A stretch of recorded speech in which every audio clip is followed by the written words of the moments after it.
রহমানির রহিম। আজকে গ্রহণযোগ্য নির্বাচন কমিশন ও জন আকাঙ্ক্ষা শীর্ষক আলোচনার সংগ্রামী সভাপতি বাংলাদেশ জাতীয়তাবাদী প্রজন্ম দল কেন্দ্রীয় কমিটি ৭১ কেন্দ্রীয় কমিটি হাঁটিহাঁটি পাপা করে ১৬ বছরে পদার্পণ করেছে। আজকে যে টপিকসটি নিয়ে আলোচনা হচ্ছে, আমার খুব দুঃখ হচ্ছে দলের এতগুলো মূল সংগঠন যে টপিকসটির উপরে আজ আলোচনা বা গবেষণা করার বেশি জোর দেওয়ার কথা ছিল, কিন্তু তারা কেন যেন এই বিষয়টির উপর তেমন গুরুত্ব দেয়নি। অথচ আমাদের এই জায়গাটার মধ্যেই দুর্বলতার কারণেই বারবার হাসিনা সরকার তাদের তৈরি করা নির্বাচন কমিশনকে বহাল রেখে বারবার সেই ক্ষমতায় চলে আসতেছে, অথচ আমরা এই বিষয়টাকে গুরুত্বই দিচ্ছি না। রিপন ভাই যে এত সুন্দর টপিকসটা খুঁজে নিয়ে এসে এইটার উপর আলোচনা সভা করছেন, এর জন্য রিপন ভাইকে আমার পক্ষ থেকে আন্তরিকভাবে ধন্যবাদ। এবং আমাকে এই জায়গায় এই প্রোগ্রাম, এত সুন্দর একটি প্রোগ্রামে আমাকে আমন্ত্রণ করার জন্য এবং আমাকে কিছু বলার সুযোগ দেওয়ার জন্য আপনাকে অশেষ ধন্যবাদ। এছাড়া আজকে প্রধান অতিথি হিসেবে যিনি আসনটি অলঙ্কৃত করবেন, যে মানুষ বিএনপির দুর্দিনের কাণ্ডারি, যাকে আমরা সবসময় রাজপথে এবং বিভিন্ন অঙ্গ সংগঠনের বিভিন্ন প্রোগ্রামে সশরীরে অংশগ্রহণ করতে দেখি, তার বক্তব্য শুনে এবং ওনার অংশগ্রহণ দেখে আমরা অনুপ্রাণিত হই। তিনি হলেন সাবেক ছাত্রনেতা ও বিএনপির যুগ্ম মহাসচিব। এছাড়া মঞ্চে যারা আছেন ও অডিটোরিয়ামে যারা আছেন সবাইকে আমার পক্ষ থেকে জানাই শরতের শুভ্র কাশফুলের শুভেচ্ছা। যারা এই কষ্ট করে আজকে বৃষ্টির মধ্যে এই প্রোগ্রামটিকে সফল করার জন্য এবং সুন্দর করার জন্য এই প্রোগ্রামে এসেছেন, অংশগ্রহণ করছেন, তাদেরকে আমার পক্ষ থেকে অনেক অনেক শুভেচ্ছা ও শুভকামনা রইল এই প্রোগ্রামটিকে সফল করার জন্য। যদিও আজকের মূল দলের একটি বড় প্রোগ্রাম হচ্ছে, সেই প্রোগ্রামে অ্যাটেন্ড না করেও আপনারা যেহেতু আমাদের এই ছোট্ট প্রোগ্রামটিকে অ্যাটেন্ড করেছেন, প্রোগ্রামটিতে সফল করার জন্য, সুন্দর করার জন্য, এর জন্য আমার পক্ষ থেকে এবং ছাত্রদল কেন্দ্রীয় কমিটির পক্ষ থেকে আপনাদের সবাইকে আবারও ধন্যবাদ। ফখরুদ্দিন ও মঈনুদ্দিনের আমল থেকে এই পর্যন্ত আর কোনো সুষ্ঠু নির্বাচন হয়নি। যতগুলো নির্বাচন হয়েছে সবগুলোই হয়েছে দিনের ভোট রাতেই হয়ে গিয়েছে। আর এদেরকে সাহায্য সহযোগিতা করেছে কে? সেই আমাদের সাবেক এবং বর্তমান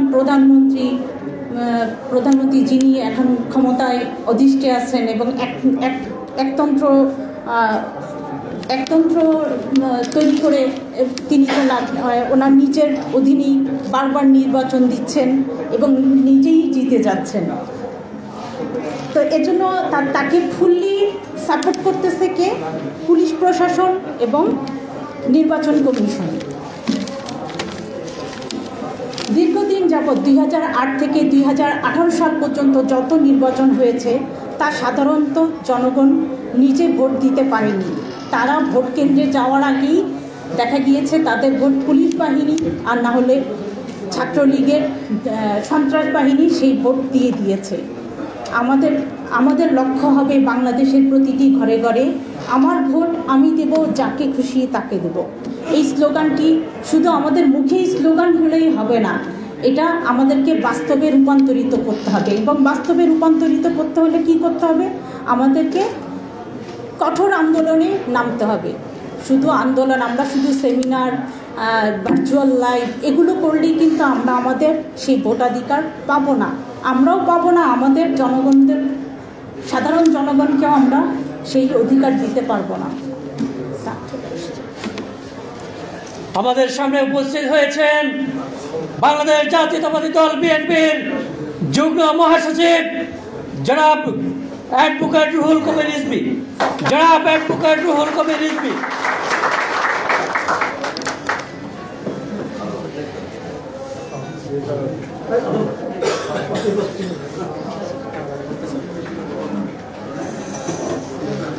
এর মধ্যে আমাদের বিশেষ অতিথি চলে এসেছেন, তাকে অশেষ ধন্যবাদ। নিরপেক্ষ ও নির্দলীয় ভোট হলে মানুষ আবার ভোট কেন্দ্রে গিয়ে ভোট দিতে যাবে।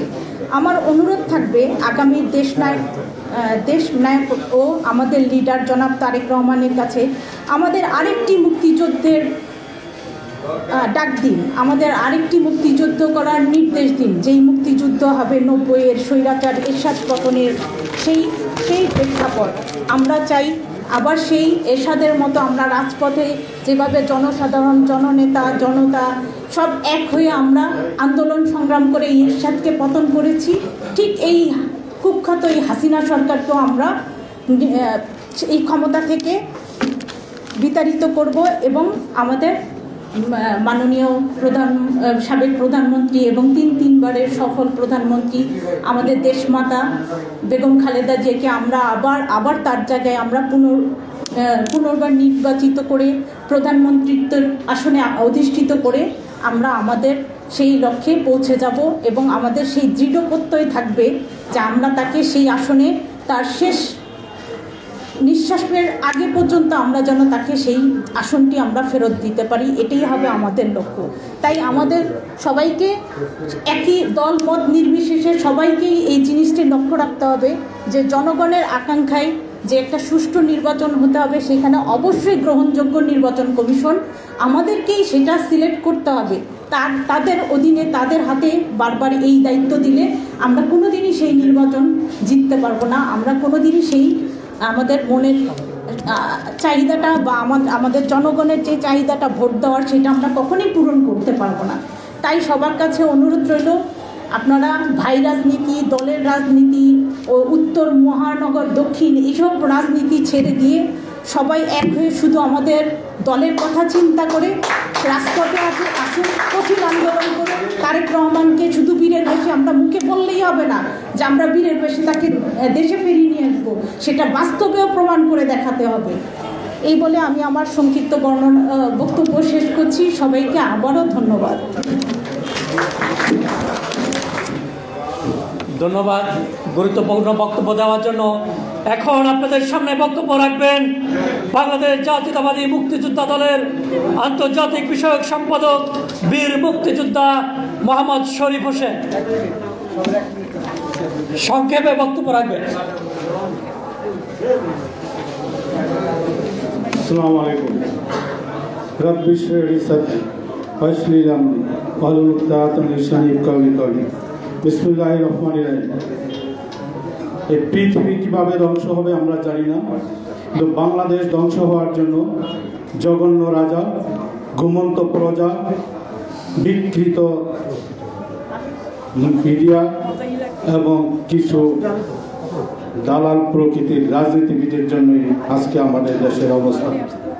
বন্ধুগণ, বাংলাদেশ জাতীয়তাবাদী প্রজন্ম ৭১ কর্তৃক আয়োজিত আজকের শীর্ষক আলোচনা গ্রহণযোগ্য নির্বাচন কমিশন ও জন আকাঙ্ক্ষার আজকের আলোচনা সভার সম্মানিত প্রধান অতিথি বাংলাদেশ জাতীয়তাবাদী দলের সিনিয়র যুগ্ম মহাসচিব জনাব রুহুল কবির রিজভী, আজকের সভার সম্মানিত সভাপতি জনাব আমিনুল ইসলাম রিপন, আজকের সভার বিশেষ বক্তা অ্যাডভোকেট শেখ মুয়াজ্জম হোসেন আলাল, বাংলাদেশ জাতীয়তাবাদী দলের যুগ্ম সম্পাদক, এবং মঞ্চে উপস্থিত, যেহেতু সময় অত্যন্ত সংক্ষিপ্ত তাই অ্যাড্রেসকে সংক্ষিপ্ত করে আমি আমার মঞ্চে উপবিষ্ট সকল সদস্যদের প্রতি, অতিথির প্রতি সম্মান রেখে এবং সামনে উপস্থিত সবাইকে শুভেচ্ছা জানিয়ে আমার সংক্ষিপ্ত বক্তব্য শুরু করছি।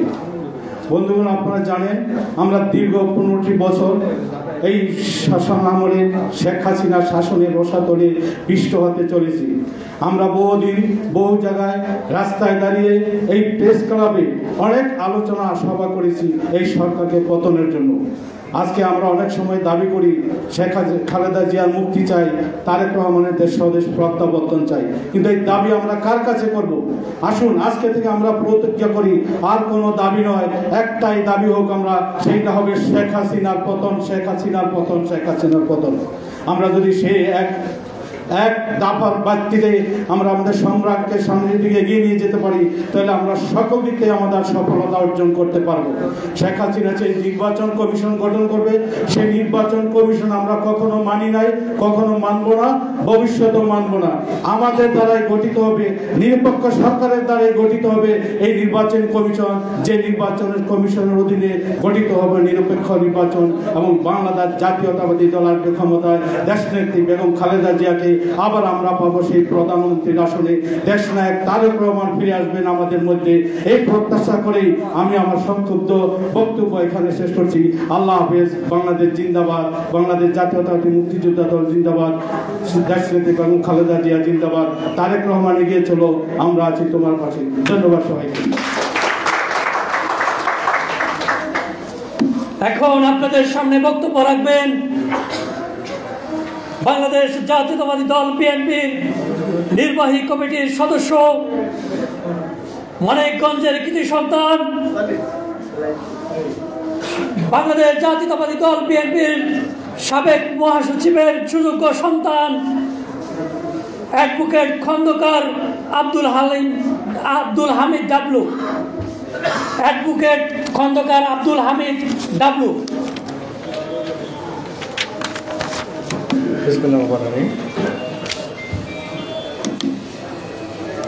আজকে বাংলাদেশ জাতীয়তাবাদী প্রজন্ম ৭১ থেকে আয়োজিত আলোচনা শীর্ষ গ্রহণযোগ্য নির্বাচন কমিশন ও জন আকাঙ্ক্ষার শীর্ষক অনুষ্ঠানের সম্মানিত সভাপতি জনাব ঢালি সাহেব, আজকে মঞ্চে উপস্থিত রয়েছেন আমার শ্রদ্ধেয় চাচা, যাকে খন্দকার দেলোয়ার হোসেন সাহেবের সবসময় কাছে পেয়েছি এবং আমাদের পরিবারের অন্যতম সদস্য, শ্রদ্ধেয় ব্যক্তিত্ব এবং যে আপাদমস্তক পা থেকে মাথা পর্যন্ত যেমন খন্দকার দেলোয়ার হোসেন সাহেব ছিলেন একজন রাজনীতিবিদ, যার ফিলোসফি দর্শন হলো রাজনীতি, সে আমার শ্রদ্ধেয় চাচা বিএনপির সিনিয়র যুগ্ম মহাসচিব জনাব রুহুল কবির রিজভী চাচা। মঞ্চে উপস্থিত রয়েছেন আবার আরেক শ্রদ্ধেয় বড় ভাই, যাকে ১/১১ সেই দুর্দিনে খন্দকার দেলোয়ার হোসেন সাহেবের পাশে পেয়েছি, যিনি আমাকে উপদেশ দিয়েছেন, বিএনপির ঝান্ডা হিসেবে কাজ করেছেন। এখনও টেবিল টক বলেন, টক শোতে বলেন, বিএনপিকে উচ্চ আসনে অবস্থান করার জন্য যিনি পরিশ্রম করে যাচ্ছেন, সে আমাদের যুগ্ম মহাসচিব জনাব মঞ্জুর হোসেন আলাল। মঞ্চে উপস্থিত রয়েছেন আজকে বিএনপির ঢাকা বিভাগের সাংগঠনিক সম্পাদক আমার শ্রদ্ধেয় বড় ভাই আমাদের আজাদ ভাই। উপস্থিত রয়েছেন নির্বাহী কমিটির সদস্যবৃন্দ, আলোচকবৃন্দ, আজকের প্রজন্ম ৭১-এর স্টেলওয়ার্ড যাদের বলবো, সকলকে আমার সশ্রদ্ধ সালাম, ভালোবাসা, কৃতজ্ঞতা জানিয়ে আমি আমার বক্তব্য শুরু করছি। বক্তব্যের শুরুতে বলতে চাচ্ছি, বাংলাদেশে আমরা এমন এক রেজিমের মধ্যে অতিক্রান্ত করছি,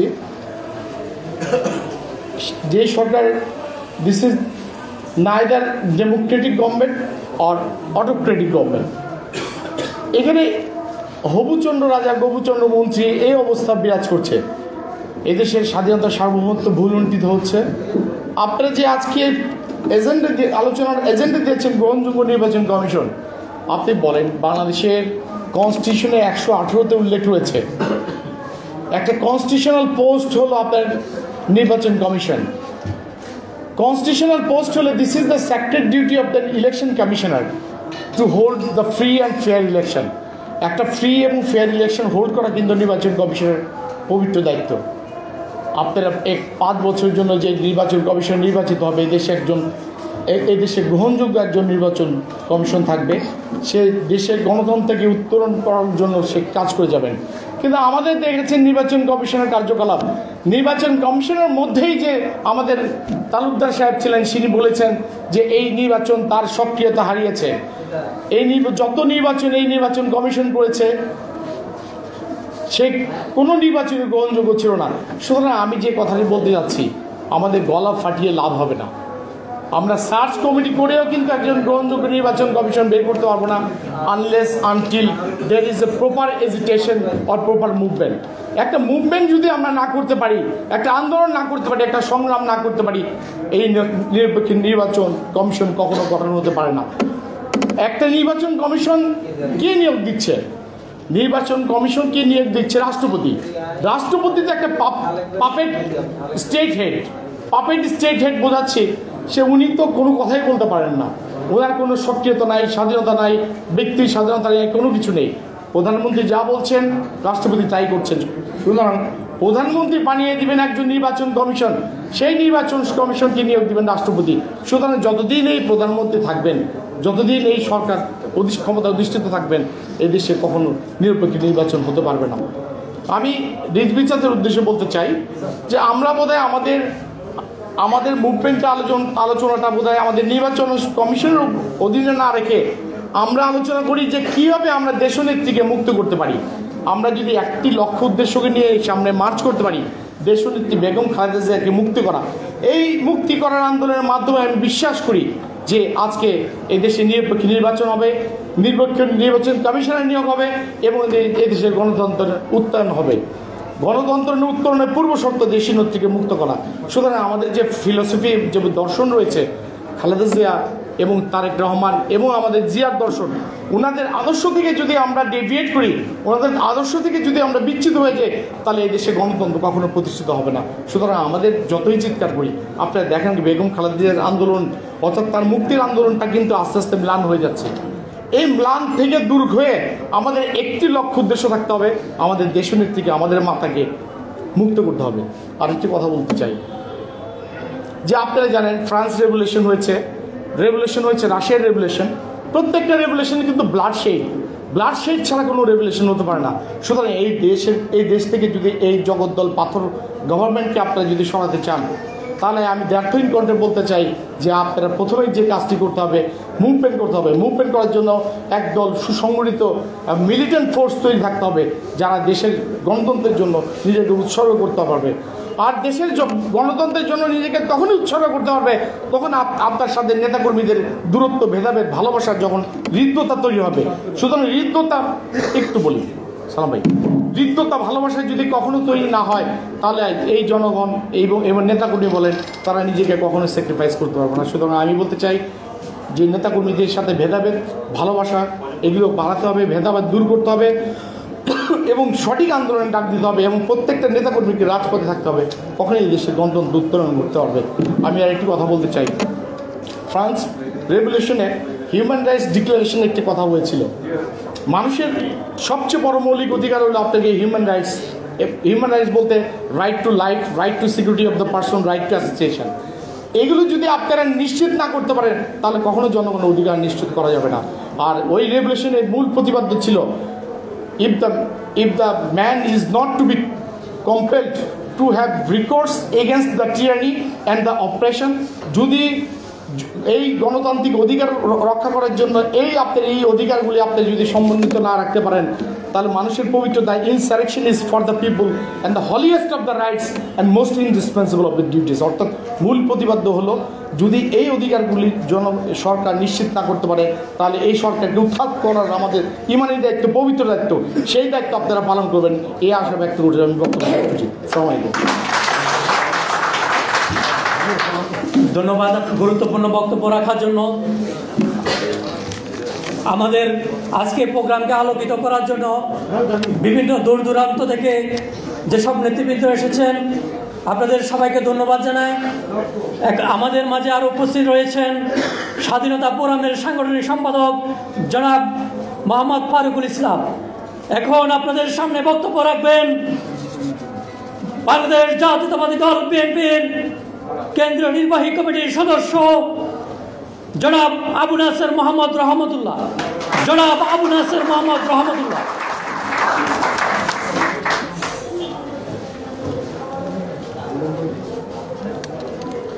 বিসমিল্লাহির রহমানির রহিম। বাংলাদেশ জাতীয়তাবাদী প্রজন্ম ৭১ কর্তৃক আয়োজিত গ্রহণযোগ্য নির্বাচন কমিশন এবং জন আকাঙ্ক্ষা শীর্ষকে আলোচনা সভার সম্মানিত সভাপতি, জাতীয়তাবাদী প্রজন্ম ৭১-এর সংগ্রামী সভাপতি জনাব ঢালি আমিনুল ইসলাম রিপন, আজকে আলোচনা সভার শ্রদ্ধাভাজন প্রধান অতিথি, বাংলাদেশের জাতীয় রাজনীতির একজন সাহসী নক্ষত্র, জাতীয়তাবাদী এবং গণতান্ত্রিক রাজনীতির দুর্দিনের কাণ্ডারি, বিএনপির জাতীয় নির্বাহী কমিটির সম্মানিত সিনিয়র যুগ্ম মহাসচিব, মৃত্যুঞ্জয়ী জননেতা জনাব অ্যাডভোকেট রুহুল কবির রিজভী আহমেদ, আজকের প্রধান বক্তা যিনি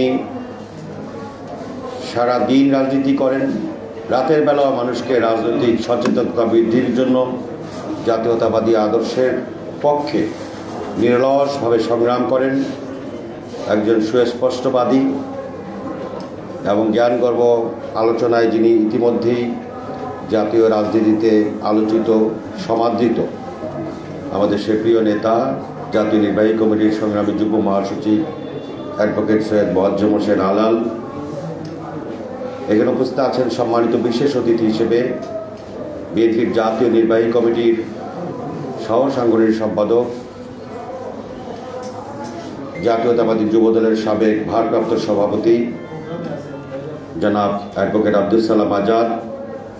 একটু আগে চমৎকারভাবে বক্তব্য রেখে গিয়েছেন আমাদের জাতীয়তাবাদী রাজনীতির একজন কিংবদন্তি মহাপুরুষ হিসেবে, ক্ষণজন্মা পুরুষ হিসেবে যিনি বেঁচে আছেন, বেঁচে থাকবেন, জনাব খন্দকার দেলোয়ার হোসেনের সুযোগ্য পুত্র, বিএনপির জাতীয় নির্বাহী কমিটির অন্যতম সদস্য অ্যাডভোকেট খন্দকার আব্দুল হামিদ ডাবলু।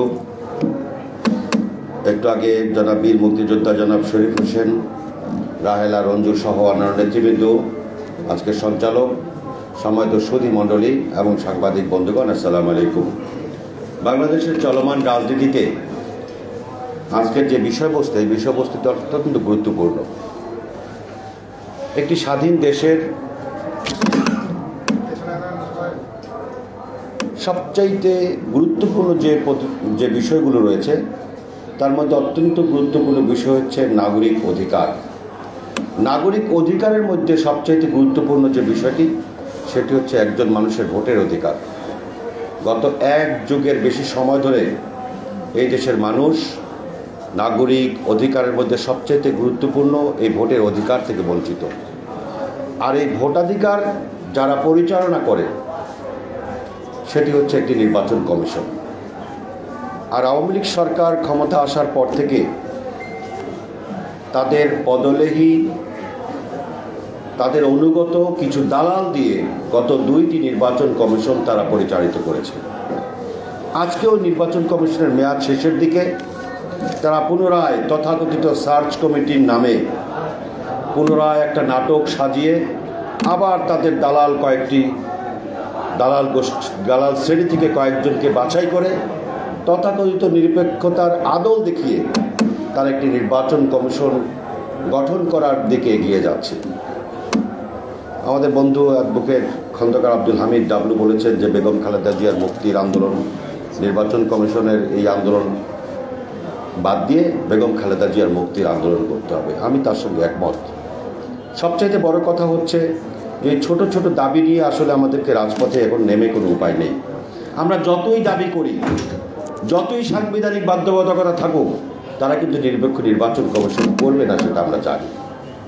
এই বাস্তবতার আলোকে এই যে চলমান যে গণতান্ত্রিক আন্দোলন, এই আন্দোলনের চূড়ান্ত সফলতার দিকে যদি আমরা যেতে না পারি, আগামী প্রজন্মের কাছে আমরা যারা রাজনৈতিক কর্মী আমাদেরকে জবাবদিহি করতে হবে যে আমরা, আমাদের উপর দায়িত্ব ছিল গণতন্ত্র পুনরুদ্ধার করে মানুষের অধিকার ফিরিয়ে দেওয়া, আমরা সেই দায়িত্ব পালন করেছি কিনা। সম্মানিত বন্ধুগণ, আমাদের 3জন সম্মানিত আলোচক রয়েছেন, তারাই মূল আলোচনা করবেন। আমি এখানে জনাব রিজভী ভাই এবং আল ভাই আছেন, তাদের উদ্দেশ্যে, তারা হচ্ছেন আমাদের নেতা, তাদের 2 জনের উদ্দেশ্যে আমি খুব স্পষ্ট করে 1 মিনিটে 2টি কথা বলবো। সেটি হচ্ছে যে 2013, 14, 15তে যে আন্দোলন হয়েছে, স্বাধীনতার পরে কিন্তু এত বড় আন্দোলন কখনো সংগঠিত হয়নি। কখনো আন্দোলন সফল হয়, কখনো সফল হয় না। সেই আন্দোলনে যেসব নেতাকর্মী যেভাবে জীবন বাজি রেখে রাজপথে বেরিয়ে এসেছিল সারা দেশে, 2018 সালের অনেক জনপ্রিয় নেতাকর্মী গুলি খাওয়ার পরেও কিন্তু তার পাশে গিয়ে নেতাকর্মীরা দাঁড়ায়নি। এর কারণ হচ্ছে এর কারণ হচ্ছে তৃণমূলের যে কর্মীগুলো আছে এই কর্মীগুলো আমাদের উপর থেকে আস্থা হারিয়েছে যে আমরা যদি জেলখানায় যাই আমরা জেলখানায় পচে মরবো, আমার বাপ মা না খেয়ে মরবে, আমার সংসার না খেয়ে মরবে। এইসব নেতারা তাদের কোনো খোঁজ খবর রাখে না। আর হসপিটালে যদি যাই আহত হয়ে, হসপিটালে যাওয়ার পরে আমি বিল দিতে পারবো না, আমার বাবা মা না খেয়ে মরবে। অর্থাৎ আমাদেরকে আস্থায় নিয়ে আসতে হবে যে এই নেতাকর্মীর দায়িত্ব নিতে হবে যে তুমি জেলখানায় গেলে তোমাকে বের করার হবে, তুমি হাসপাতালে গেলে তোমার চিকিৎসার অভাব হবে না, তোমার পরিবার না খেয়ে মরবে না। এই গ্যারান্টিটুকুন যদি আমরা কর্মীদেরকে দিতে পারি, কর্মীরা যদি আস্থা ফিরে পায় যে শুধুমাত্র ভাইয়ের পাশে যেই দুজন থাকে ওই দুজনের দিকে খেয়াল রাখবে না, আমার দিকেও খেয়াল রাখবে, এই নিশ্চয়তা যদি পায় নেতাকর্মীর কোনো অভাব হবে না। অতএব আপনি এই হাউজের দিকেও খেয়াল রেখেছেন, আমি কিন্তু হাততালি পাওয়ার জন্য বক্তব্য রাখি নাই, এটা হচ্ছে বাস্তবতা। নেতাকর্মীদেরকে চিকিৎসা এবং আইনি সহায়তার গ্যারান্টি দিতে হবে, তার পরিবারকে বেঁচে খেয়ে থাকার গ্যারান্টি দিতে হবে। আমি বলি না এটা দলীয় ফান্ডের বিষয়। আপনার নির্বাচন করতে গিয়ে আপনার 4000-এর উপরে আপনার নমিনেশন দাবি করেছে, আমি সহ। আপনি একটা এলাকায় 5 জন দাবি করেছে, 5 জনকে ভাগ করে দিয়ে দেন যে এই 5টা ইউনিয়ন বা 10টা ইউনিয়নের মধ্যে যারা হবে, তোমার 2টা ইউনিয়ন, প্রত্যেকটা নেতাকর্মীর খোঁজখবর তোমার নিতে হবে। সহজ জিনিস, এর কোনো বিকল্প নাই। আসুন এই চলমান গণতান্ত্রিক আন্দোলন সফল করা এটা আমাদের ইমানি দায়িত্ব, নৈতিক দায়িত্ব, নাগরিক দায়িত্ব। এই আন্দোলন সফল করবার জন্য আমরা সকলে মানসিকভাবে প্রস্তুত গ্রহণ করি। আসসালামু আলাইকুম। ধন্যবাদ গুরুত্বপূর্ণ বক্তব্য দেওয়ার জন্য জনাব আবু নাসের মোহাম্মদ রহমতুল্লাহকে। এখন আপনাদের সামনে বক্তব্য রাখবেন মুন্সিগঞ্জের মাটি ও মানুষের নেতা, মুন্সিগঞ্জ লোহজংয়ের ভবিষ্যৎ কর্ণধার, বাংলাদেশ জাতীয়তাবাদী প্রজন্ম 71-এর প্রধান উপদেষ্টা, বাংলাদেশ জাতীয়তাবাদী দল বিএনপির কেন্দ্রীয় নির্বাহী কমিটির সহ সাংগঠনিক সম্পাদক অ্যাডভোকেট আব্দুল সালাম আজাদ।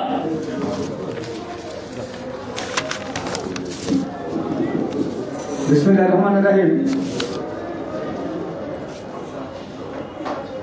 জাতীয়তাবাদী প্রজন্ম 71 আয়োজিত আজকের আলোচনা সভার স্নেহস্পদ সভাপতি, এই সংগঠনের এই প্রতিষ্ঠাকালীন থেকে সভাপতি ভাই আমিনুল ইসলাম রিপন, মঞ্চে উপবিষ্ট আছেন বাংলাদেশ জাতীয়তাবাদী দলের দুর্দিনের দুঃসময়ের কান্ডারি, মৃত্যুঞ্জয়ী ছাত্র নেতা, বাংলাদেশ জাতীয়তাবাদী ছাত্র দলের সাবেক সভাপতি, রাজশাহী বিশ্ববিদ্যালয়ের সাবেক নির্বাচিত ভিপি, বাংলাদেশ জাতীয়তাবাদী দলের সিনিয়র যুগ্ম মহাসচিব,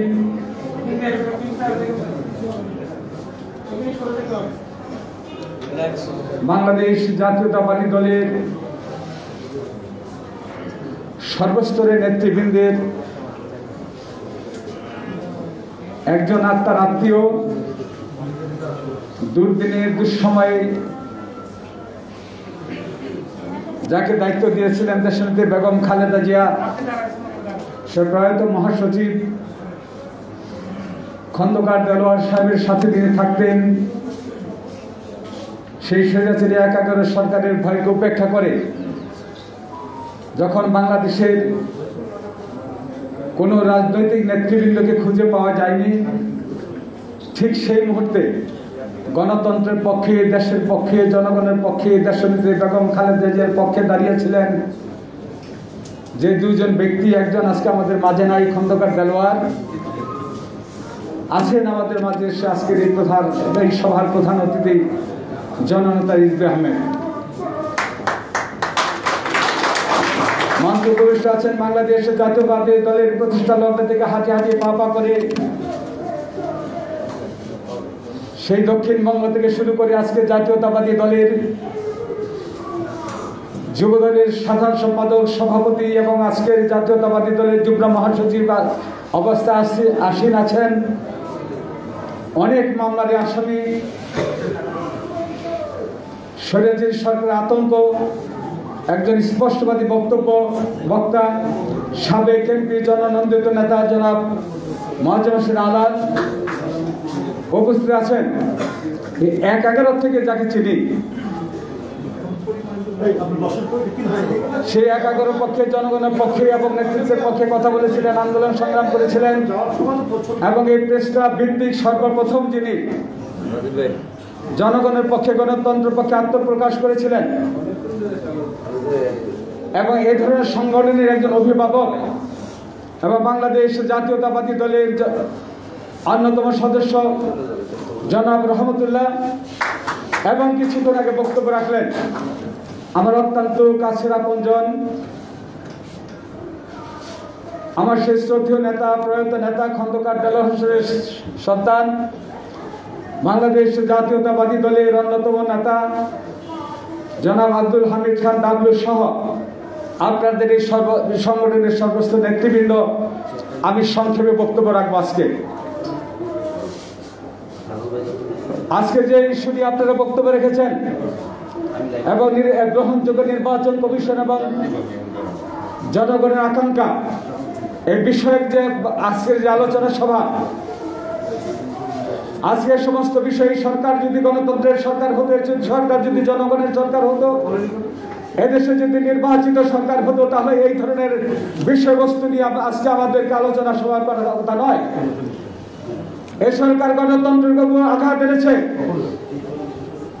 ভোটের অধিকারের উপর আঘাত এনেছে, সংবাদপত্রের স্বাধীনতার উপর আঘাত এনেছে, খুন গুম নির্যাতন করে একদলীয় শাসন ব্যবস্থা কায়েম করেছেন। বিগত দিনে যে নির্বাচনগুলি করেছেন, অবৈধভাবে ক্ষমতায় এসে একটার পর একটা নির্বাচন করেছেন, যে নির্বাচনে জনগণের অংশগ্রহণ ছিল না, যে নির্বাচনে জনগণ অংশগ্রহণ করতে পারে নাই, দিনের ভোট রাত্রে হয়ে গেছে, সমস্ত ভোট কেন্দ্রগুলোকে দখল করেছেন। একমাত্র শাসন ক্ষমতার মধ্যে দিয়ে এসে বাকশাল নামে একটি সরকার গঠন করে আজকে বাকশাল কায়েম করে দেশকে একটি অগণতান্ত্রিক শাসন ব্যবস্থার মধ্যে প্রতিষ্ঠিত করেছেন। এই অবৈধ সরকার আজকে তাকে আমরা বিশ্বাস করতে পারি না বলে, এই সরকার জনগণের সরকার নয় বলে আজকে এই ধরনের কথার সাথে সর্বপ্রথম যে কোনো কাজের আগে আমাদেরকে সন্দেহবশত এই কথাগুলো বলতে হচ্ছে। যদি তাদের মধ্যে তারা গণতন্ত্রের মধ্যে হাঁটতেন, গণতন্ত্রের পক্ষে থাকতেন, তাহলে আজকে আমাদের এই কথাগুলো বলার কথা ছিল না। আমাদের আজকে ঐক্যবদ্ধ হতে হবে। আগামী দিনে একটা নির্বাচন হবে, এই অবৈধ সরকারের অধীনে হয়তো আর একটা নির্বাচন আসবে। আপনারা দেখেছেন আমাদের নেতা, জননেতা তারেক রহমানের নেতৃত্বে একদিন, 2 দিন, 3 দিন, 4 দিন করে একটির পর একটি আমরা সমাবেশ করে সারা বাংলাদেশের মানুষের কাছে, সারা বাংলাদেশ আবহাওয়ার মানুষ জানিয়েছেন এই সরকারের অধীনে নির্বাচন হতে পারে না। শেখ হাসিনাকে ক্ষমতা রেখে নির্বাচনে যাওয়া যায় না, আওয়ামী লীগকে রেখে ক্ষমতায় নির্বাচনে যাওয়া যায় না। আওয়ামী লীগ একটি দেশের দুশ্মন সরকার, আওয়ামী লীগ দেশের এমন একটি সরকার, দেশদ্রোহী সরকার, রাষ্ট্রদ্রোহী সরকার। এই সরকারকে পতন না ঘটালে, এই সরকারের পতন না হলে বাংলাদেশের কোন নির্বাচন সুষ্ঠুভাবে হতে পারে না। তাই আপনাদেরকে এখান থেকে আমি আশান্বিত করতে পারি, এখনো বাংলাদেশের জনগণের মানুষের কাছে আগামী দিনে ধ্রুবতারা হিসেবে টিকে আছেন, যার নেতৃত্বে বাংলাদেশ স্বাধীন হয়েছিল, যিনি স্বাধীনতার ঘোষণা না দিলেন, যে রহমান স্বাধীনতার ঘোষণা না দিতেন, এই বাংলাদেশ স্বাধীন হতে পারে না। এটা আজকে আপনাদের কাছে প্রশ্নবিদ্ধ থাকে। আপনাদের কাছে আমার জিজ্ঞাসা, জনমন্ত্রীতে সেদিন মুক্তিযুদ্ধের পরে সশস্ত্র বিপ্লবের মধ্য দিয়ে যিনি জেড ফোর্সের দায়িত্ব গ্রহণ করেছিলেন, প্রধানমন্ত্রী সেদিন চিৎকারের সঙ্গে কিছু কথা বললেন, নির্লজ্জের মতো কথা বললেন। আমি প্রধানমন্ত্রীকে বলতে চাই, স্বাধীনতার যুদ্ধের সময় আপনার বাবা কোথায় ছিলেন? স্বাধীনতার যুদ্ধের পূর্বকালীন সময় যখন 20 পার্সেন্টের জনগণ, সমস্ত জনগণ জানতেন এই সেই তৎকালীন পাকিস্তান সরকার শেখ মুজিবুর নেতৃবৃন্দকে গ্রেপ্তার করবেন, বাংলাদেশে তৎকালীন জনগণ জানতেন। কিন্তু সেই দিন কেন শেখ মুজিব বাসায় থাকলেন? কেন শেখ মুজিব সেই দিনকে রাতের অন্ধকারে যখন তাজউদ্দিন তাকে বলেছিলেন, শেখ মুজিব আপনার কাছে এসেছি, আপনার জাতির উদ্দেশ্যে একটি বক্তৃতা দিয়ে যান। স্বাধীনতার ঘোষণা দিয়ে দিলেন, যে যান তিনি সেই দিন তাজউদ্দিন শহীদ নেতৃবৃন্দকে বলেছিলেন তোমরা নাকে তেল দিয়ে ঘুমাসো। কেন শব্দটা ছিল সেই দিনকে? কেন তিনি সেই দিন স্বাধীনতার ঘোষণা দিলেন না? কেন জিয়া রহমানকে স্বাধীনতার ঘোষণা দেওয়া হয়েছে, দিতে হয়েছে? কেন জিয়া রহমান সর্বপ্রথম স্বাধীনতার ঘোষণা দিলেন? শেখ মুজিব পাকিস্তান চলে গেলেন। এটা কি প্রধানমন্ত্রী আপনি অস্বীকার করতে পারবেন? আমি আরেকটা কথা আপনাকে বলতে চাই। আপনি বলেছিলেন জিয়া রহমান বাংলাদেশের অনুচর, জিয়া রহমান পাকিস্তানের অনুচর, জিয়া রহমান কোনো গুলি করে নাই। আমি বলতে চাই এটা কি মিথ্যা কথা? সেই স্বাধীনতার যুদ্ধের প্রথম প্রহরে, সেই 26 মাসের প্রথম প্রহরে জিয়া রহমানের নেতৃত্বে তার কমান্ডিং অফিসার জানজন খানকে প্রথম গুলি করে হত্যা করে স্বাধীনতার ঘোষণা দিয়েছিলেন। এটা কি মিথ্যা কথা? এটা যদি মিথ্যা কথা হয় তাহলে আমি বলবো আওয়ামী লীগের নেতৃত্বে, শেখ হাসিনার নেতৃত্বে আজকে বাংলাদেশের ইতিহাসকে ভুলণ্ঠিত করা হচ্ছে। এই ইতিহাস যারা ভুলণ্ঠিত করতে যাচ্ছেন, যারা স্বাধীনতা যুদ্ধের ইতিহাসকে নিশ্চিত করতে চান, আমি তাদেরকে বলতে চাই আপনারা বাংলাদেশের রাষ্ট্রবিরোধী কাজ করছেন। আগামী দিনে আপনাদের বিরুদ্ধে রাষ্ট্রবিরোধী মামলা হবে। এই জন্য আপনাদের প্রস্তুত থাকতে হবে। বাংলাদেশে জিয়াউর রহমান না থাকলে বাংলাদেশ স্বাধীন হতো না। স্বাধীনতার পরে আমরা কি দেখলাম? জিয়াউর রহমান আসলেন, পাকিস্তানের পাসপোর্ট নিয়ে বাংলাদেশে আসলেন জানুয়ারি মাসের 10 তারিখে।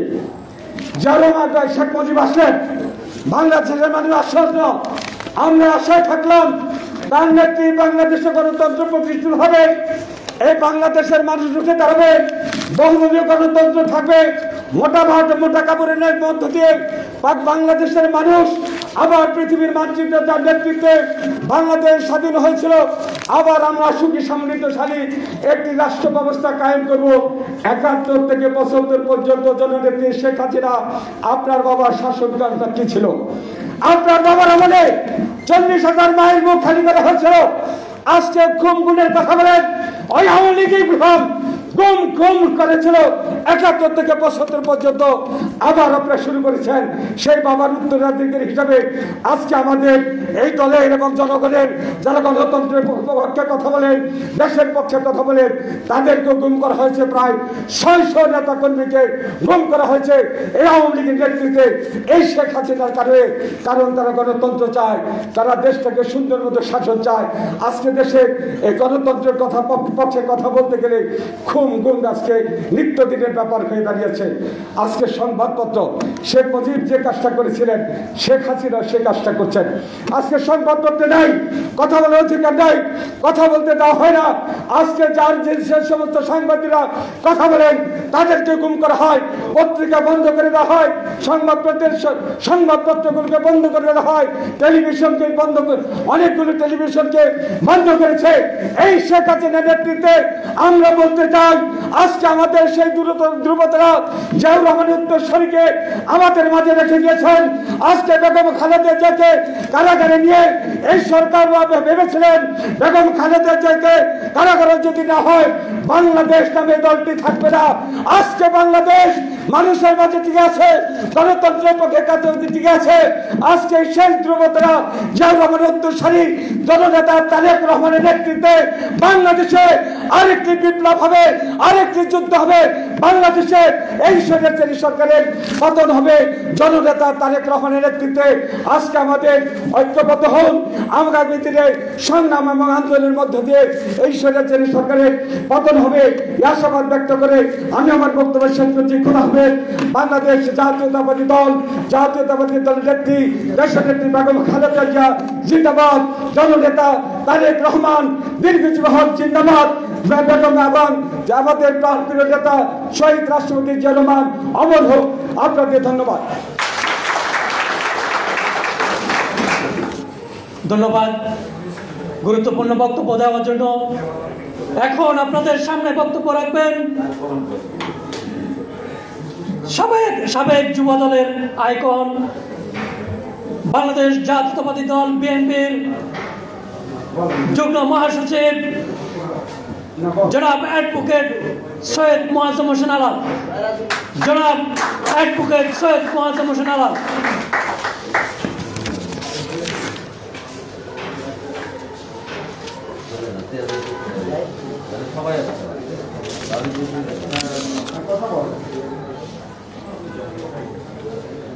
বিসমিল্লাহির রহমানির রহিম। বাংলাদেশ জাতীয়তাবাদী প্রজন্ম ৭১ কেন্দ্রীয় কমিটি কর্তৃক আয়োজিত আজকের এই অত্যন্ত জনগুরুত্বপূর্ণ বিষয়ের আলোচনা সভার সম্মানিত সভাপতি ঢালী আমিনুল ইসলাম রিপন, আজকের অনুষ্ঠানের শ্রদ্ধাভাজন প্রধান অতিথি, একজন বিরতিহীন লড়াইয়ের সংগ্রামের অগ্রনায়ক, জাতীয়তাবাদী আদর্শের সাহসী বীর সৈনিক, ছাত্র রাজনীতির এক সময়কার দাপুটে নেতা এবং বিএনপি জাতীয় নির্বাহী কমিটির সিনিয়র যুগ্ম মহাসচিব, নানা প্রতিকূলতার মধ্যেও শারীরিক মানসিক সমস্ত প্রতিকূলতাকে অতিক্রম করে যিনি দুর্বার গতিতে এগিয়ে চলেন বাংলাদেশ জাতীয়তাবাদী রাজনীতির পতাকা নিয়ে, সেই প্রিয় নেতা জনাব রুহুল কবির রিজভী একটু আগে বক্তব্য রেখেছেন। আমার দীর্ঘদিনের সহযোদ্ধা, জাতীয় নির্বাহী কমিটির সহ সাংগঠনিক সম্পাদক অ্যাডভোকেট আব্দুল সালাম আজাদ, জাতীয় নির্বাহী কমিটির আরেকজন তেজস্বী সদস্য, বিএনপির পরিবারের সহযোগী সদস্য হিসেবে যারা রয়েছেন তাদেরকে দীর্ঘদিন একত্রিত রেখে একটি স্রোতধারায় পরিণত করেছেন কারা নির্যাতিত নেতা আবু নাসের মোহাম্মদ রহমতুল্লাহ, ঐতিহ্যবাহী রাজনৈতিক পরিবারের সন্তান, আরেকজন নির্বাহী কমিটির সদস্য, বিপ্লবী নেতা অ্যাডভোকেট খন্দকার আব্দুল হামিদ ডাবলু, মুক্তিযোদ্ধা দলের শরীফ হোসেন, আমাদের রাহেলা রঞ্জু, সাবেক ছাত্রদল, আজকের অনুষ্ঠানের সঞ্চালক, প্রিয় বোন এবং ভাইরা, আসসালামু আলাইকুম। গ্রহণযোগ্য নির্বাচন কমিশন এবং জন আকাঙ্ক্ষা। গ্রহণযোগ্য নির্বাচন কমিশন, এখন এই গ্রহণযোগ্য কথাটা কোথাও কিন্তু শতভাগ কখনো বাস্তবায়িত হয় না। বেশিরভাগ যেখানে হয়, সংখ্যাধিক্য যেখানে হয়, সেটাকেই বলা হয় গ্রহণযোগ্য। কারণ যেটা আমি গ্রহণ করেছি সেটা ১০০ মানুষের ১০০ জনই গ্রহণ করবে এমনটা কিন্তু কথা নয়। ৫১ জনে যদি ওইটাকে করে তাহলে বুঝতে হবে সেটা গ্রহণযোগ্য। এরকম একটা পরিমাপ গণতন্ত্রের মধ্যে করা হয়েছে। আর নির্বাচন বলতে শুধু নির্বাচন না, সুষ্ঠু নির্বাচনের একটি চ্যাপ্টার আছে জাতিসংঘের মানবাধিকার সনদে এবং মানবাধিকার আইনে। জাতিসংঘের মানবাধিকার সনদের ২১ নম্বর অনুচ্ছেদে বলা হয়েছে, সুষ্ঠু নির্বাচন হলো সেই নির্বাচন যেই নির্বাচনে এমনকি পরাজিত দল কিংবা প্রার্থীরাও উৎসাহের সঙ্গে অংশগ্রহণ করে থাকে।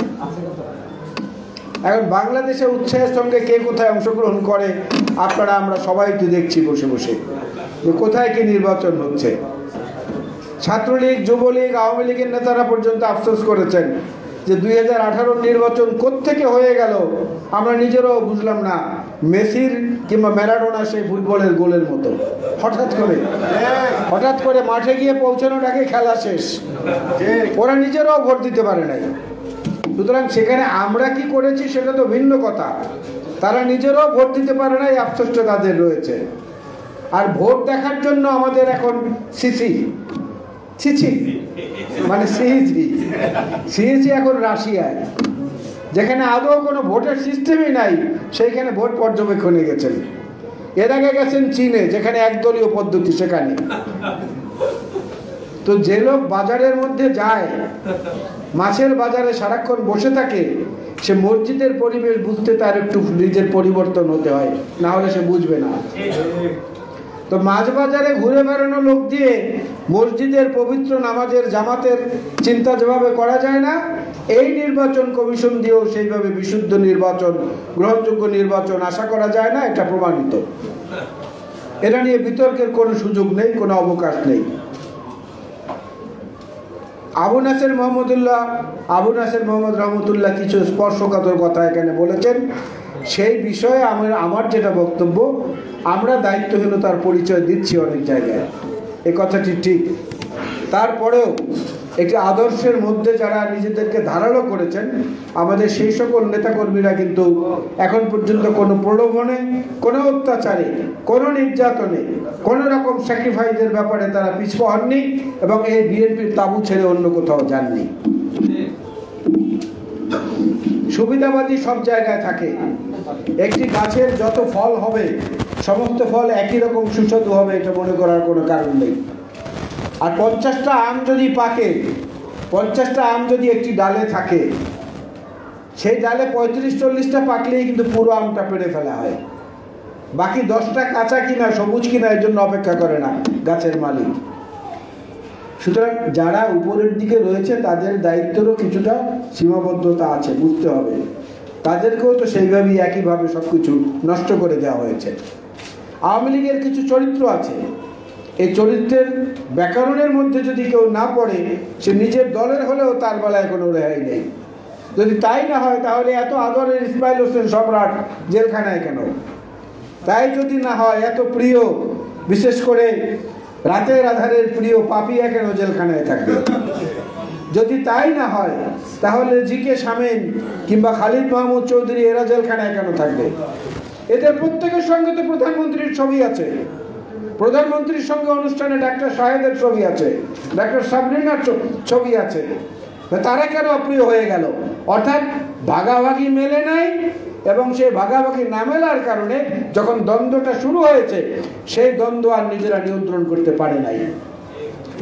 এইটাও কিন্তু রাজনীতির একটা পার্ট। ওই দ্বন্দ্বের মধ্যে ঢোকেন না। এই জায়গাগুলো প্রত্যেকটা নির্বাচনী এলাকায় আছে। বাংলাদেশের সমস্ত ইউনিয়ন পরিষদ থেকে শুরু করে জাতীয় সংসদের আসন পর্যন্ত প্রত্যেক জায়গায় আওয়ামী লীগের কয়েকটি গ্রুপ। একটি হচ্ছে আওয়ামী প্রশাসন লীগ, আরেকটি হচ্ছে আওয়ামী ধামাধরা লীগ, আরেকটি হচ্ছে প্রকৃত আওয়ামী লীগ। এই তিনটা তো কমপক্ষে আছে। এই তিনটার মধ্যে লাগিয়ে দেওয়ার ব্যবস্থা করেন না। আমরা দেখি না নিক্সন চৌধুরী শাহজাহান খানের লাগালাগি দেখেন নাই? হাসানুল হক ইনওয়ার মোহাম্মদ হানিফের লাগালাগি দেখেন নাই? তারপরে মির্জা কাদের আর একরামুল হক চৌধুরী ভার্সেস ওবায়দুল কাদের, এদের লাগালাগি দেখেন না? নারায়ণগঞ্জে শামীম ওসমান আর সারিনা হায়াত আইভির লাগালাগি দেখেন না? তো বসে আছেন কেন? সেই কাজগুলোও তো করতে পারেন, সেই গুলোও তো করতে পারেন। মেয়র সাইদ খোকন, তারপরে তাপস, এদের লাগালাগিটা দেখেন না? তারপরে শেখ সেলিম, হাসানুল হক ইনুর লাগালাগি, আবার শেখ সেলিম আর মেজর জেনারেল শফিউল্লাহ লাগালাগি দেখেন না? সেই কাজগুলো করেন। সব কিছুই বলে শিখিয়ে দিতে হবে, আর জেলখানার কারাগারের ভয় দেখিয়ে আমরা সেখান থেকে দায়িত্ব একটু কম পালন করবো কেন? দরকারটা কি? একটা সময়ে এই বাংলাদেশের এই অঞ্চলে একটা পারিবারিক সংস্কৃতি ছিল। নতুন বউয়েরা মুরব্বীদের নাম মুখে নিত না, স্বামীর নামও না। ছিল না এরকম একটা অবস্থা? বয়স্ক যারা আছে ভালো বলতে পারবেন, এখনো গ্রামে অনেক জায়গায় আছে। তো এক ভদ্র মহিলা, নতুন বধূ, তার বিয়ে হয়েছে। বিয়ে হওয়ার পরে সে ক্রমশ মোটা হয়ে যাচ্ছে, আস্তে আস্তে মোটা হয়ে যাচ্ছে। তো শাশুড়ি এবং স্বামী মহা চিন্তায় পড়লেন যে এটা কেমন রোগ। তাকে পাঠালেন কবিরাজের কাছে। কবিরাজের কাছ থেকে পুত্রবধূ ফেরার পরে শাশুড়ি জিজ্ঞেস করলেন যে তোমার কি হয়েছে? কবিরাজ কি বলেছে? এখন মহিলা তো মহাবিপদে পড়েছে, কারণ কবিরাজ যা বলেছে তা যদি বলতে যায় তাহলে স্বামী, শ্বশুর, দাদা শ্বশুর, জ্যাঠা শ্বশুর, ভাসুর, দেবর সবার নাম বলতে হয়। সেটা তো বলা যাবে না, পারিবারিক ঐতিহ্য নষ্ট হবে। তখন তিনি বললেন তার স্বামীর নাম ছিল মধু রায়, শ্বশুরের নাম হচ্ছে সূর্য রায়, ভাসুরের নাম হচ্ছে ফাল্গুন রায়, দাদা শ্বশুরের নাম হচ্ছে তুলসী রায়। তো যখন শাশুড়ি বারবার জিজ্ঞেস করছে তখন বললো যে কবিরাজ বলেছেন দাদা ঠাকুর ওঠার আগে ভাসুরকে বেটে স্বামীর দুফোঁটা মিশিয়ে পুরো বড় ভাসুর ওঠার আগে দাদা শ্বশুরকে যদি পুরো মাছটা খাওয়া যায় তাহলে অসুখ ভালো হয়ে যাবে। ও শাশুড়ি 2 দিন অজ্ঞান ছিলেন। এই কথা শোনার পরে যে কি বললো, কি দাদা শ্বশুরকে বেটে স্বামীর দুফোঁটা মিশিয়ে ভাসুর ওঠার আগে, তারপরে কি জ্যাঠা শ্বশুরকে পুরো মাছটা খেতে পারলে আমার রোগ ভালো হয়ে যাবে। তো আওয়ামী লীগের অবস্থাটা হচ্ছে তাই। এই যে হাসান মাহমুদ যখন বলে যে এখন আর খালি পায়ে, কি বলে, খালি পায়ে ঢাকা শহরে মানুষ দেখা যায় না, এখন আর কুড়ে ঘর দেখা যায় না। আরে ভাই, আমরা তো সেটা করি না, তর্ক করি না। তো এতই যখন বলেন তাহলে ওইটাও বলেন যে এখন বাংলাদেশে লঙ্গরখানাও দেখা যায় না, এখন বাংলাদেশে কমলাপুর রেল স্টেশনে মানুষের বমি খাওয়া নিয়ে কুকুরে মানুষের লড়াই সেটাও দেখা যায় না, এখন বাংলাদেশে বাসন্তীদেরকে জাল পড়া অবস্থায় দেখা যায় না, এখন বাংলাদেশে রক্ষী বাহিনীর হাতে রাস্তার পাশে বেওয়ারিশ লাশ পড়ে থাকে এটা দেখা যায় না। সেগুলোও বলেন। সেগুলো না বলে শুধু এইসব গাঁজাখুরি গল্পের কথা কেন বলেন?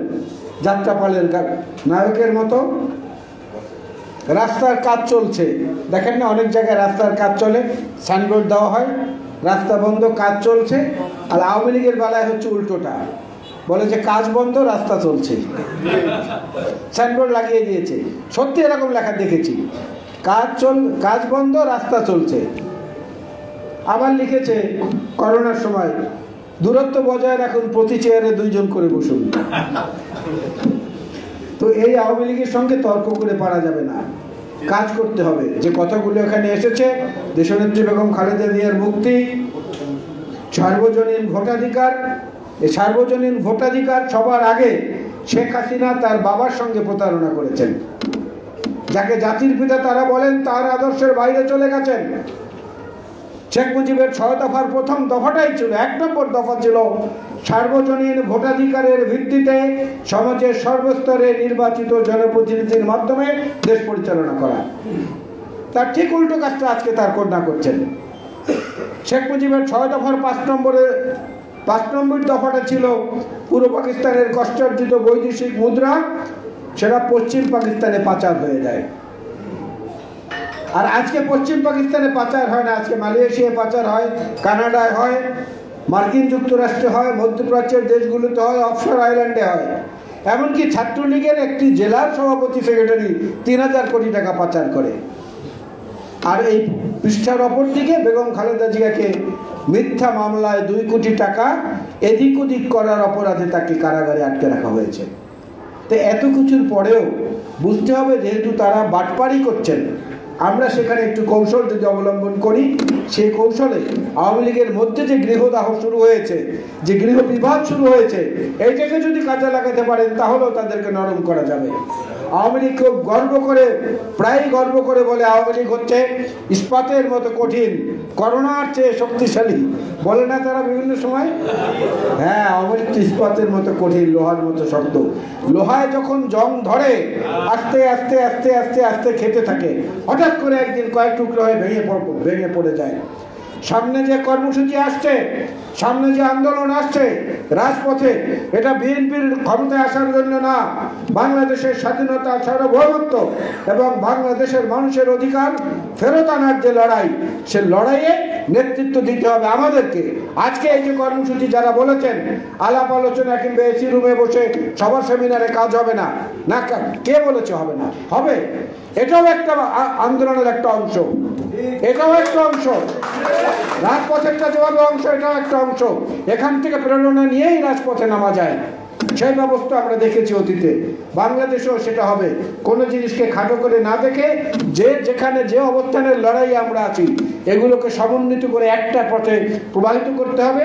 সেই পথের মধ্য থেকেই জন আকাঙ্ক্ষার বাংলাদেশ, জন আকাঙ্ক্ষার নির্বাচন কমিশন এবং গ্রহণযোগ্য যে ব্যক্তিগণ সেখানে থাকবেন, সেইটা নির্ধারণ পদ্ধতি ঠিক করতে পারবো, এই আশা আমি ব্যক্ত করছি। এবং সেই আন্দোলনে সবাইকে অংশগ্রহণ করার যে আহ্বান জাতীয় পর্যায় থেকে আসবে, আমরা যেন সবাই সে মানসিক এবং শারীরিক প্রস্তুতিটা গ্রহণ করি। ধন্যবাদ, ধন্যবাদ জাতীয়তাবাদী প্রজন্ম 71কে। আপনারা এই ধরনের কর্মসূচির পাশাপাশি রাজপথের কর্মসূচিগুলোতে আপনাদের সর্বশক্তি নিয়ে থাকবেন, সেই আহ্বান জানিয়ে আল্লাহ হাফেজ। বাংলাদেশ জিন্দাবাদ, জাতীয়তাবাদী প্রজন্ম 71 জিন্দাবাদ, শহীদ জিয়া বীরুত্তম অমর হোক, দেশনেত্রী বেগম খালেদা জিয়া জিন্দাবাদ, জনাব তারেক রহমান জিন্দাবাদ। আসসালামু আলাইকুম।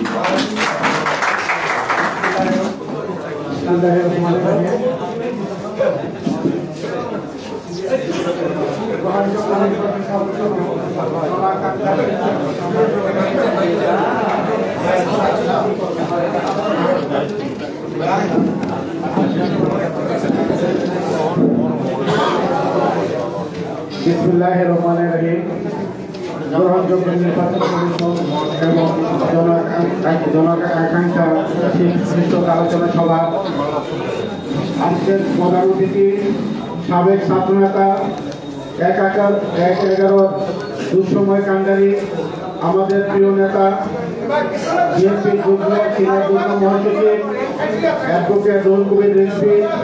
উপস্থিত আছেন আজকের প্রধান আলোচক সাবেক যুবদলের সাধারণ সম্পাদক সভাপতি দক্ষিণবঙ্গের কিংবদন্তি নেতা আমাদের অভিভাবক অ্যাডভোকেট সৈয়দ মজিবুর হোসেন আলাল ভাই। উপস্থিত আছেন জাতীয়তাবাদী প্রজন্ম একত্রের উপদেষ্টা মুন্সিগঞ্জ ২ আসনের মাটি মানুষের নেতা বিএনপির জাতীয় নির্বাহী কমিটির সহ সাংগঠনিক সম্পাদক অ্যাডভোকেট আব্দুল সালাম আজাদ ভাই। উপস্থিত আছেন জাতীয় নির্বাহী কমিটির সদস্য আবু নাসের মোহাম্মদ রহমতুল্লাহ। উপস্থিত আছেন আমাদের ১/১১ মহাসচিব আমাদের খন্দকার দেলোয়ার হোসেন সুযোগ্য সন্তান জাতীয় নির্বাহী কমিটির সদস্য অ্যাডভোকেট খন্দকার আব্দুল হামিদ ডাবলু ভাই। উপস্থিত আছেন মুক্তিযোদ্ধা দলের বীর মুক্তিযোদ্ধা আন্তর্জাতিক বিশেষ সম্পাদক মোহাম্মদ শরীফ হোসেন সহ বিভিন্ন নেতৃবৃন্দ, জাতীয়তাবাদী প্রজন্ম একত্রের নেতৃবৃন্দ এবং সাংবাদিক ভাই বোনেরা, সকলকে আমাদের সংগঠনের পক্ষ থেকে ব্যক্তিগত পক্ষ থেকে ধন্যবাদ জ্ঞাপন করছি। এবং একটি কথা বলে আমি বক্তব্য শেষ করব। প্রধান অতিথির বক্তব্য আমরা সবাই শুনব। যে গ্রহণযোগ্য নির্বাচন 2014 সালে যে নির্বাচন হয়েছিল, যেটা আজকের করোনাকালীন অত পাশের মতো সবাই অত পাশ হয়ে গেছিল, এই নির্বাচনের মাধ্যমে আওয়ামী লীগ সরকার ক্ষমতা 5 বছর অতিবাহিত করেছেন। আবার 2018 সালে তারা মিড নাইটের সরকার গঠন করে তারা আবার ক্ষমতায় আছেন এবং তারা একটি পন্থা অবলম্বন করছেন, যন্ত্রের উপরে ভর করে ইভিএম 100% ইভিএম ব্যবহার করে পুনরায় ক্ষমতার আসার একটা পায়তারা তারা চালাচ্ছে। আজকের প্রধান অতিথি এবং প্রধান আলোচক নেতৃবৃন্দের কাছে আমি আহ্বান জানাবো, আপনারা এই ব্যাপারে সজাগ থাকবেন। তারা এখন ইভিএম এর দিয়ে 100% ইভিএম ব্যবহার করে আবার পুনরায় হ্যাকিং এর মাধ্যমে তারা রাষ্ট্র ক্ষমতায় আসতে চায়। এটা যেন না আসতে পারে, আমরা এটা কোনোভাবে এটা আসতে দিতে পারি না এবং দিব না। সবাইকে ধন্যবাদ জানিয়ে আমার বক্তব্য শেষ করছি। এখন বক্তব্য রাখছেন আজকের প্রধান অতিথি আমাদের বিএনপি সিনিয়র যুগ্ম মহাসচিব, সাবেক ছাত্র নেতা, জননন্দিত নেতা অ্যাডভোকেট রুহুল কবির রিজভী ভাই।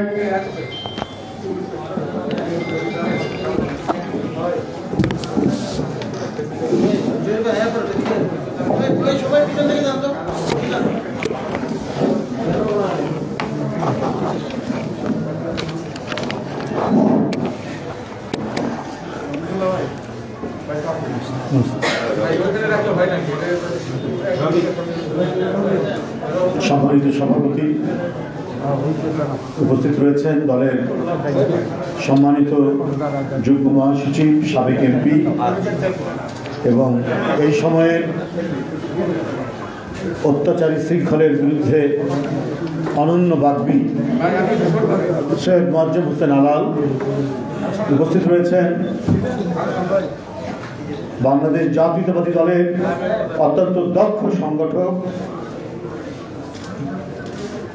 সকাল থেকে সন্ধ্যা পর্যন্ত অক্লান্ত পরিশ্রম করেন দলের জন্য, দলের সহ সাংগঠনিক সম্পাদক অ্যাডভোকেট আব্দুল সালাম আজাদ।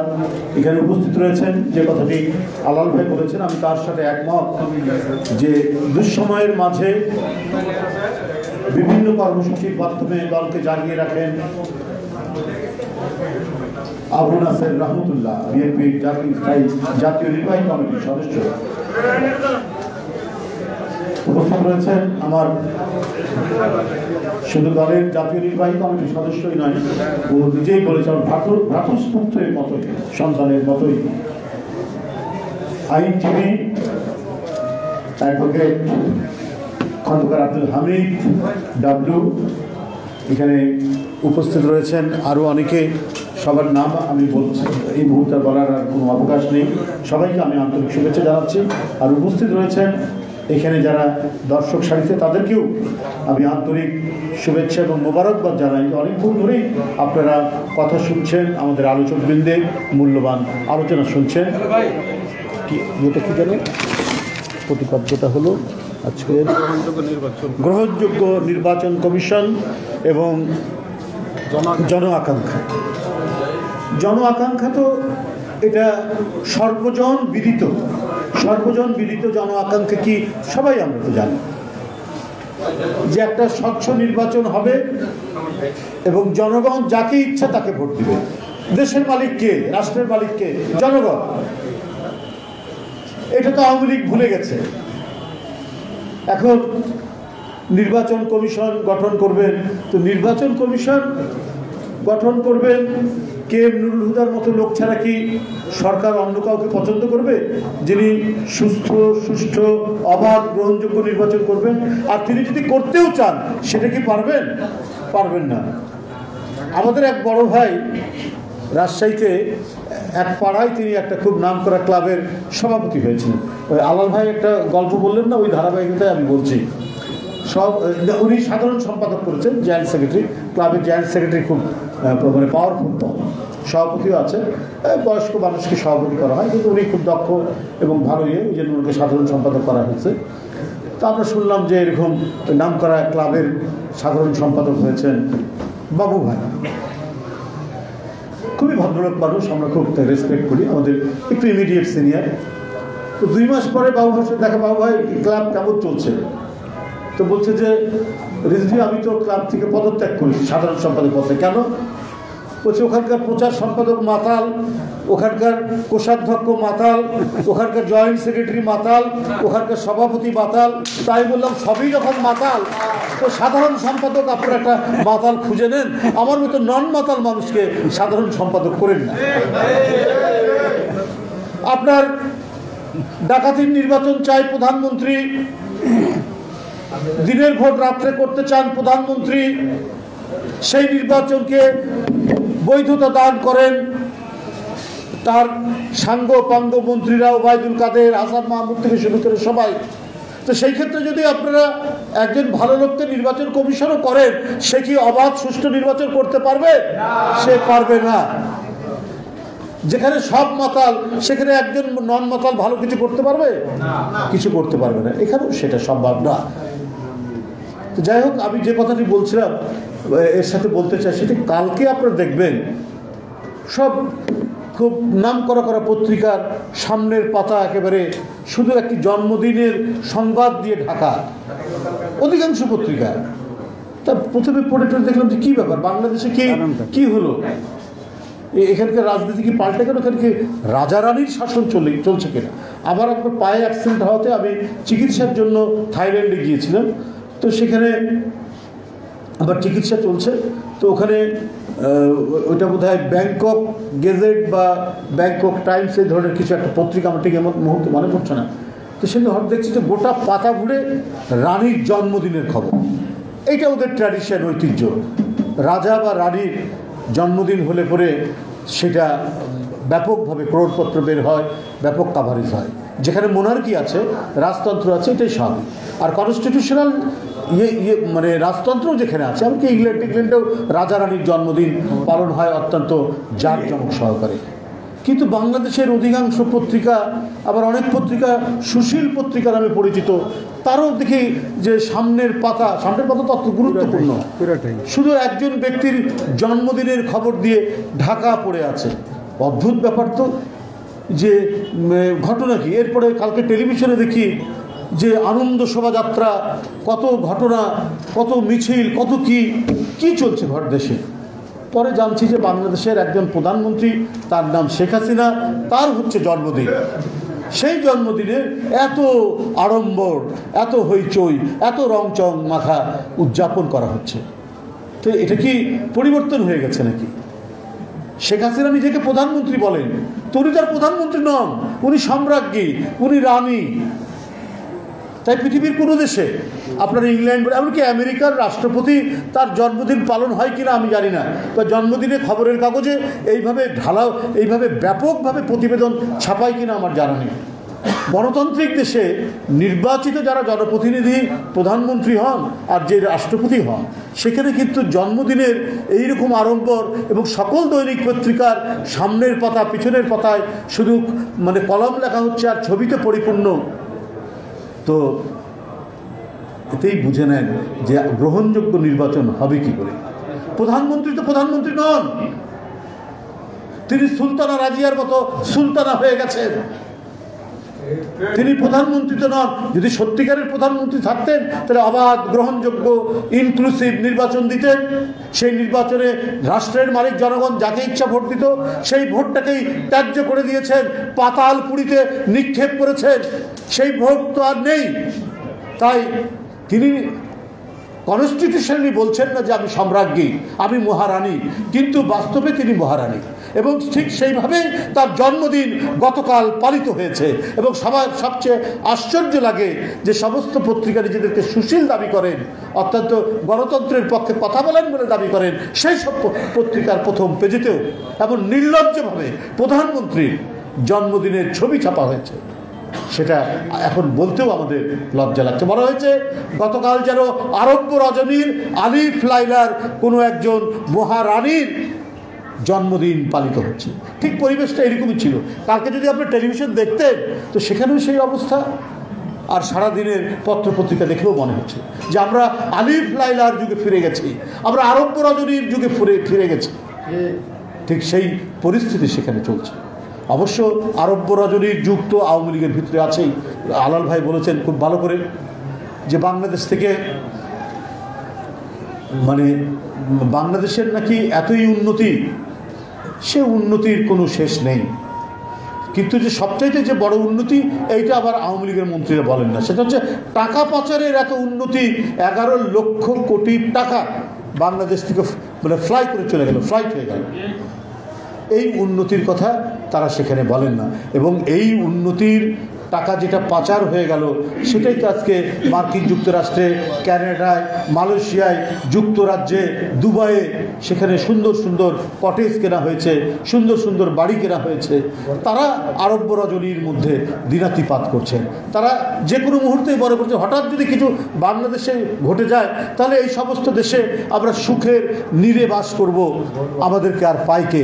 তাই বাংলাদেশ থেকে যত পারো পদ্মা সেতুর নামে, ফ্লাইওভারের নামে, উড়াল সেতুর নামে যত টাকা আসে পাঠাও, ক্যানাডায় পাঠাও, মালয়েশিয়ায় পাঠাও, যুক্তরাজ্যে পাঠাও, রাশিয়ায় পাঠাও, দুবাই পাঠাও, পাঠাতে থাকো। আমরা আজীবন আমাদের সন্তানরা, আমাদের নাতি নাতনিরা তারা সকলেই সুখের নীড়ে বাস করবে। সেই নীড় নাকি এক একটা এত চমৎকার কটেজ, এত চমৎকার বাংলো, সে দেখলে পরে নাকি চোখ জুড়িয়ে যায়। তাহলে আওয়ামী লীগের নেতা মন্ত্রীরাই আজকে আরব্য রজনীর আলিফ লাইলার মধ্যে বাস করছে। তাদের নেত্রী, তার জন্মদিন তো রানীর মতোই পালিত হবে, সেইভাবেই আপনার পালিত হয়েছে। আবার খবরের কাগজগুলোতে আবার বলছে, আমরা পাশাপাশি সংবাদ, আমি শুধু একটা কথাই আমি এখানে আপনাদেরকে উল্লেখ করব যে south Asian Network on Economic modelling এবং বাংলাদেশ মহিলা পরিষদ যৌথ উদ্যোগে একটি ওয়েবিনারে যে তথ্য প্রকাশ করেছেন, সেখানে বলছেন যে বিদেশে কর্মসংস্থানে নারীর অংশগ্রহণ অত্যন্ত নিচের দিকে, কোনো উন্নতি হয়নি। 80% পুরুষ আর মাত্র 36% নারী। এটা হচ্ছে কালকে একটা আন্তর্জাতিক প্রতিষ্ঠান South Asian Network on Economic Modelling আর বাংলাদেশ মহিলা পরিষদ দুইটা উদ্যোগে এটা হচ্ছে। একদিকে আমরা দেখতে পাচ্ছি শেখ হাসিনার জন্মদিনের জৌলুস, আনন্দবিলাস, তার পাশেই একটা নিউজ। তাহলে যিনি প্রধানমন্ত্রী নারী হয়ে নারীর এই যে অবনতি, তারপরে আর কি কথা বলবেন প্রধানমন্ত্রী, আর কোন কথা তিনি বলতে চান? আপনার কালকে তার জন্মদিনের আলোচনায় মন্ত্রীরা বলেছেন যে প্রধানমন্ত্রী হচ্ছে একটা ব্র্যান্ড হয়ে গেছে। একটা ইতিহাস। তো ইতিহাস তো শুধু পজিটিভ থাকে না, ইতিবাচক দিক লেখা থাকে না। ইতিহাস ইতিবাচক নেতিবাচক সব দিক নিয়েই আপনার ইতিহাস রচিত হয়। ইতিহাসে যেমন সিরাজউদ্দৌলার কাহিনী লেখা আছে, আবার মীর জাফরেরও কাহিনী লেখা আছে। আমি আওয়ামী লীগের মন্ত্রীদেরকে জিজ্ঞেস করতে চাই, ইতিহাসে শেখ হাসিনার স্থান কি সিরাজউদ্দৌলার লাইনে হবে না মীর জাফরের লাইনে হবে? এটা যদি আওয়ামী লীগের মন্ত্রীরা একটু পরিষ্কার করে বলে দিতে পারতেন তাহলে হয়তো ভালো হতো। আপনারা বলেছেন আপনার প্রধানমন্ত্রী এখন একটা ব্র্যান্ড, তো কিসের ব্র্যান্ড এটা বলেননি। ইলিয়াস আলীর গুম করার ব্র্যান্ড, চৌধুরী আলম গুম করার ব্র্যান্ড, সাইফুল ইসলাম হিরু সাবেক এমপি গুম করার ব্র্যান্ড, বাংলাদেশ থেকে টাকা পাচারের ব্র্যান্ড, আপনার ওই কি বলে শাহেদ সাবরিনা এদেরকে পরিপোষণ করা লালন পালন করার ব্র্যান্ড। কি ব্র্যান্ড এইটা তো আপনাদের বলা উচিত ছিল, সেটা আপনারা বলেননি কেন? এটাই তো আজকে সবাই জানে। জাতিসংঘ বলছে যে বাংলাদেশে যে কয়জন গুম হয়েছে তার তালিকা প্রকাশ করেছে। তাহলে কি প্রধানমন্ত্রী গুম খুনের ব্র্যান্ড এইটা যদি ওবায়দুল কাদের সাহেব এবং অন্যান্য মন্ত্রীরা বলতেন তাহলে এটা আরো ভালো হতো, পরিষ্কার করে এটা মানুষের কাছে জানা যেত। আর গণতন্ত্রের লাশের উপর দাঁড়িয়ে যিনি আজকে 15 বছর গোটা জাতিকে বন্দী করে রেখেছেন, সেই গণতন্ত্র হত্যাকারীর ব্র্যান্ড শেখ হাসিনার কথা ওবায়দুল কাদের সাহেব আপনি বলতে পারলেন না? যিনি দিনের ভোট গভীর রাত্রে করেন, তিনি এইটারই ব্র্যান্ড, অর্থাৎ গণতন্ত্রের ব্র্যান্ড, গণতন্ত্র হত্যার ব্র্যান্ড এবং নিশিরাতের ভোটের ব্র্যান্ড। তিনি গণতন্ত্র হত্যাকারী হিসেবেই বিবেচিত হবেন এই দেশে। এটা তো আপনার বলা উচিত ছিল, আপনারা এটা বলেননি। আপনারা আবার তথ্যমন্ত্রী বলছেন কি বলে যে স্বপ্নের ঠিকানার দিকে নিয়ে যাচ্ছেন প্রধানমন্ত্রী। বাহ, কি বক্তব্য এক একটা! স্বপ্নের ঠিকানা, এই যে দুঃস্বপ্নের ঠিকানার দিকে নিয়ে যাচ্ছে বাংলাদেশকে প্রধানমন্ত্রী শেখ হাসিনা, এই কথাটা তো আর বলতে পারেন না, তাহলে তো তথ্যমন্ত্রীগিরি আর থাকে না। কিন্তু জনগণ মনে করে আরেকটি ভয়ঙ্কর, যদি এই শেখ হাসিনা টিকে থাকে, এই আওয়ামী লীগ টিকে থাকে, গোটা জাতির স্বপ্ন আরো দুঃস্বপ্নে পরিণত হবে এবং একটি ভয়ঙ্কর পিশাচ পুরীর দুঃস্বপ্নের দিকে দেশকে ঠেলে নিয়ে যাচ্ছেন এই শেখ হাসিনা। সেই কথা হাসান মাহমুদের বলার সাহস নেই। সেই দুঃস্বপ্নের ঠিকানা হবে গণতন্ত্রকে তছনছ করে দেওয়া, সেটা হবে গোটা জাতির নাগরিক স্বাধীনতাকে কারাগারে বন্দী করে রাখা। কেউ কথা বলতে পারবে না, কেউ আওয়াজ করতে পারবে না। ডিজিটাল নিরাপত্তা আইনের ধারালো তরবারি ডানে বামে ঝুলতে থাকবে। ওই তরবারি সংবাদ মাধ্যম, সাংবাদিক এবং যারা মুক্ত কণ্ঠে কথা বলেন, যারা নির্ভীক কথা বলেন, তাদের চারিদিকে ওই তরবারি ঘুরতে থাকবে। সেই দুঃস্বপ্নের দিনে, সেই ভয়ঙ্কর দিনে নিয়ে যাচ্ছেন শেখ হাসিনা। সেই স্বপ্নের ঠিকানার কথা বলছেন হাসান মাহমুদরা। এটা যে কত ভয়ঙ্কর দুঃস্বপ্নের দিকে নিয়ে যাচ্ছেন এটা বলার অপেক্ষা রাখে না। তাই বন্ধুরা আমার, আমি বক্তব্য দীর্ঘায়িত করতে চাই না, আমি শুধু এইটুকু বলতে চাই যে গ্রহণযোগ্য নির্বাচন করতে হলে গ্রহণযোগ্য সরকার থাকতে হবে। গ্রহণযোগ্য সরকার না হলে গ্রহণযোগ্য নির্বাচন হবে না এবং গ্রহণযোগ্য নির্বাচন কমিশন হবে না। কারণ শেখ হাসিনা চাইবে আরেকটি নুরুল হুদা খুঁজে নিয়ে আসতে, তাকে দিয়ে দিনের ভোট রাত্রে করার যত ধরনের আয়োজন, সেই আয়োজন তিনি করার চেষ্টা করবেন। সুতরাং সরকারের পতন, শেখ হাসিনার পতন, আওয়ামী লীগের পতনের মধ্যে দিয়েই যে নির্দলীয় নিরপেক্ষ সরকার হবে এবং তাদের মাধ্যমে সকলের সাথে পরামর্শের মাধ্যমে যে নির্বাচন কমিশন হবে, সেই নির্বাচন কমিশনের মধ্যে দিয়েই একটি ইনক্লুসিভ, স্বচ্ছ, সকলের অংশগ্রহণমূলক এবং সকলের পার্টিসিপেটরি যে নির্বাচন, সেই নির্বাচনে বিএনপি বিশ্বাস করে। তার জন্যই সংগ্রাম, তার জন্যই আন্দোলন এবং তার জন্যই আমাদেরকে প্রস্তুত নিতে হবে। একটি বারুদের গন্ধ এবং বন্দুকের যে তাক করে থাকবে সেটাকে উপেক্ষা করেই আমাদেরকে এই সরকারকে পতন ঘটিয়ে আমাদের গণতন্ত্রকে আবার অন্ধকার গুহা থেকে আলোর মধ্যে ফিরিয়ে আনতে হবে। আপনাদের সকলকে ধন্যবাদ।